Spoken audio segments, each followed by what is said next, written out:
Habim TV, mencerdaskan umat.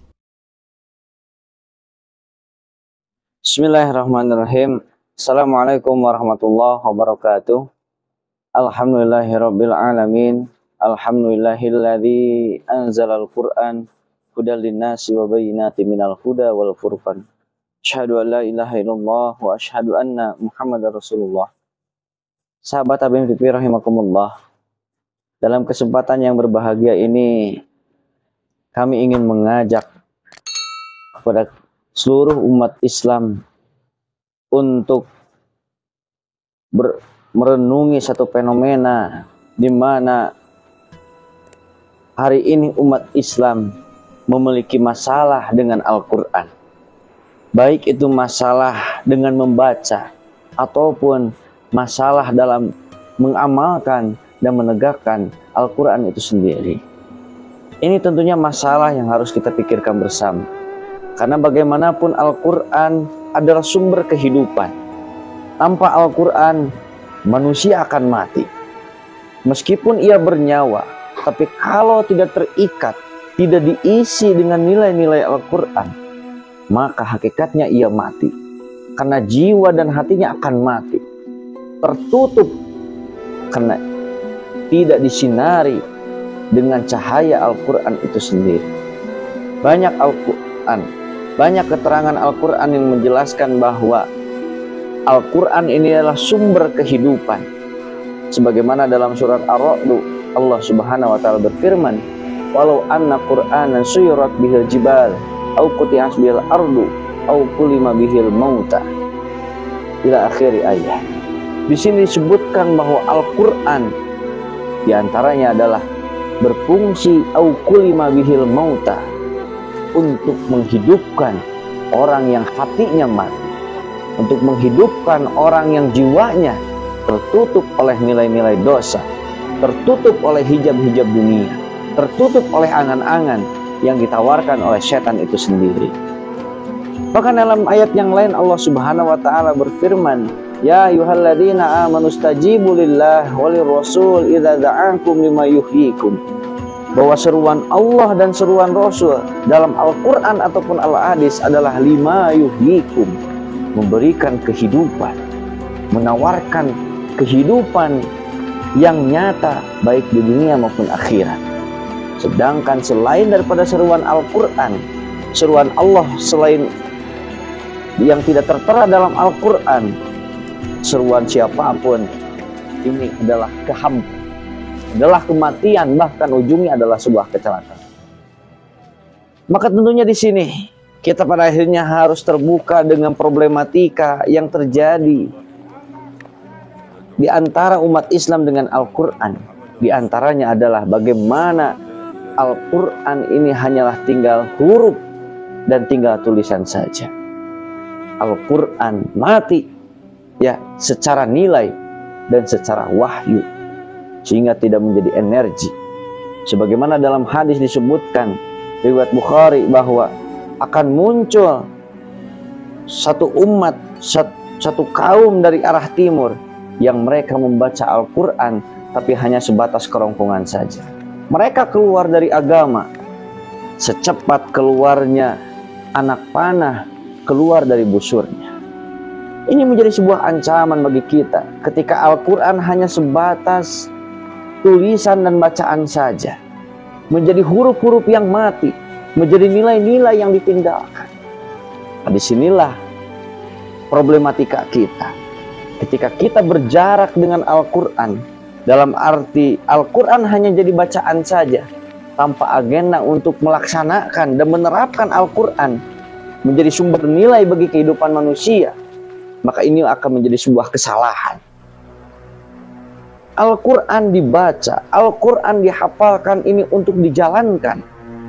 Ketika dibaca dan dihafalkan, tapi ternyata tidak dijalankan, maka hasilnya akan nihil.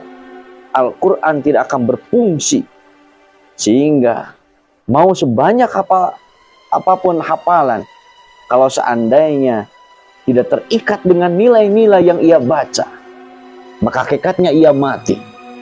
Karena ia tidak bisa membedakan mana hak dan mana batil, mana benar mana salah, mana halal mana haram. Ia tidak bisa bersikap karena ia kehilangan petunjuk yang justru sumbernya dari Al-Quran itu sendiri. Ia tidak bisa menjawab seluruh problematika zamannya, problematika masyarakatnya, problematika keluarga, bahkan tidak bisa menjawab problematikanya sendiri karena dirinya lepas, tidak terikat dengan nilai-nilai Al-Quran. Ini masalah yang serius, karena pada akhirnya satu-satunya kitab rujukan Islam adalah Al-Quran, sumber seluruh aturan Islam, seluruh wahyu Allah Subhanahu wa Ta'ala. Ini tertera dan termaktub dalam Al-Quran. Kitab-kitab yang lain tentunya bukan dinafikan, tapi itu adalah penerjemahan daripada Al-Quran itu sendiri. Jangan sampai kita sibuk dengan kitab-kitab yang lain tapi lupa dengan Al-Quran. Sahabat Habib TV rahimakumullah, Al-Quran ditinggalkan bukan berarti Al-Quran tidak dibaca saja. Bisa jadi Al-Quran tetap dibaca tapi tidak menjadi sumber nilai. Ia malah suka dengan nilai-nilai yang lain yang bisa jadi bertentangan dengan Al-Quran. Karena kadangkala nilai-nilai selain Al-Quran berbentrokan dengan nilai-nilai Al-Quran. Disinilah kita harus mampu membuktikan keyakinan kita terhadap wahyu Allah, bahwa apa yang dikatakan oleh Al-Quran jelas adalah kebenaran, adalah sebuah kebaikan. Meskipun seluruh manusia menyatakan itu adalah sebuah kesalahan, sesuatu yang buruk, tapi kalau itu datang dari Allah, tertera dalam Al-Quran, jelas adalah sebuah kebaikan. Tentu kalau seandainya budaya, nilai-nilai, kebiasaan pada umumnya tidak bertentangan dengan Al-Quran, tidak ada masalah. Tapi sangat teruji kalau seandainya nilai-nilai, budaya ini justru berbenturan dengan Al-Quran, maka seorang muslim ini harus mampu bersikap, harus mampu merespon seluruh nilai-nilai yang bertentangan dengan Al-Quran. Ini adalah sebuah kesalahan. Sahabat Habib TV rahimakumullah, terus berikutnya Al-Quran pada akhirnya menjadi sebuah simbol, hanya sesuatu yang pada akhirnya tidak berkaitan dengan kehidupan manusia.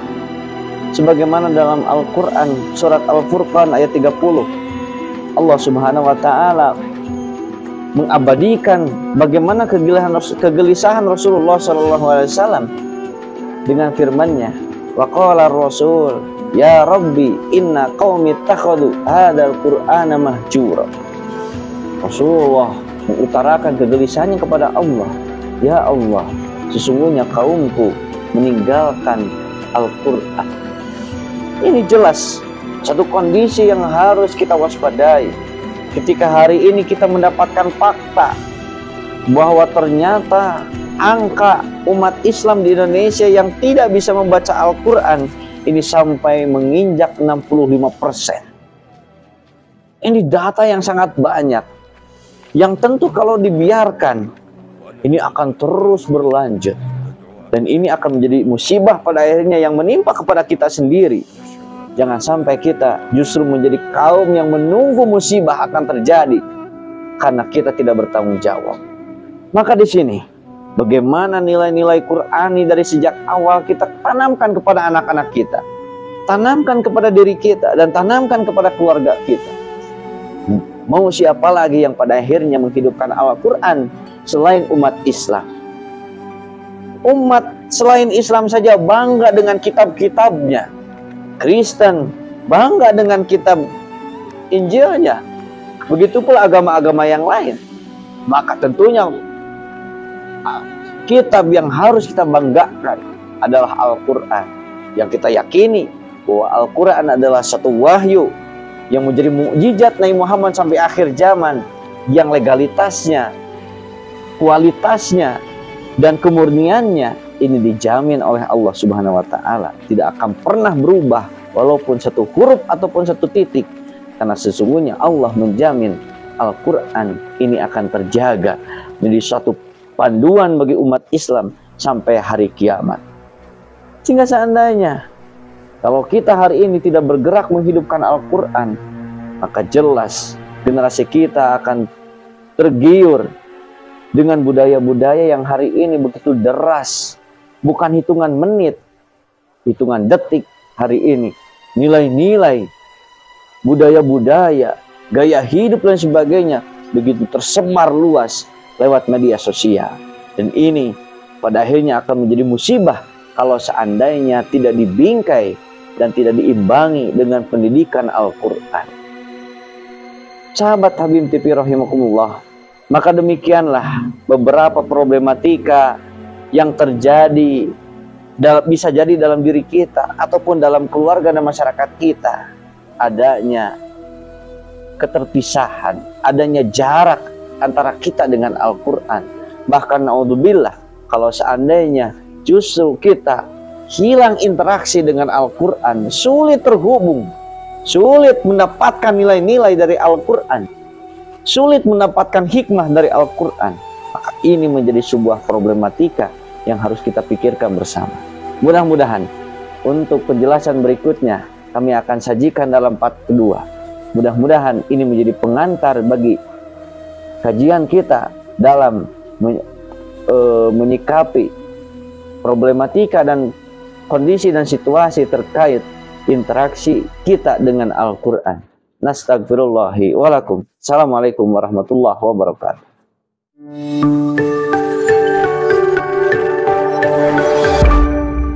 Habim TV, mencerdaskan umat.